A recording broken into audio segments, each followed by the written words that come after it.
ഇന്നേ നമുക്ക് അധികം പഴുത്ത് ഇങ്ങനെ കുഴഞ്ഞു പോകാത്ത മാങ്ങ കട്ട് ചെയ്തത് ഒരു വിധം പഴുപ്പായത് കേട്ടോ, നല്ല കുഴഞ്ഞു പോകാത്ത മാങ്ങ കട്ട് ചെയ്തത് ഒരെണ്ണം ഞാൻ എടുത്തിട്ടുണ്ട്.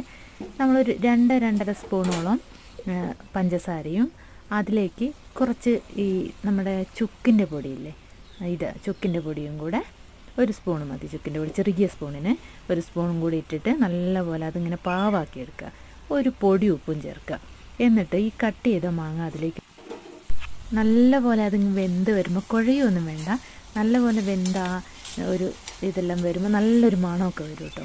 ആ സമയത്ത് നമ്മൾ പഞ്ചസാരയും കുറച്ച് പഞ്ചസാര പൊടിച്ചോ പൊടിക്കാതെയോ ഉപയോഗിക്കാം, കുറച്ച് പഞ്ചസാരയും കുറച്ച് ഉപ്പും കൂടെ മിക്സ് ചെയ്തിട്ട് ഒരു പാത്രത്തിൽ വയ്ക്കുക. എന്നിട്ട് അതിലേക്ക് ഇത് കോരിയിടുക. എന്നിട്ട് നല്ലോണം മിക്സ് ചെയ്യുക. എന്നിട്ടൊന്ന് കഴിച്ച് നോക്കണേ, നല്ല ടേസ്റ്റാണ്, നല്ലൊരു ഫ്ലേവറൊക്കെ ഉണ്ടാവും. അപ്പോൾ നമ്മളെ ചാനൽ സബ്സ്ക്രൈബ് ചെയ്യാനും സപ്പോർട്ട് ചെയ്യാനൊന്നും മറക്കല്ലേ. താങ്ക്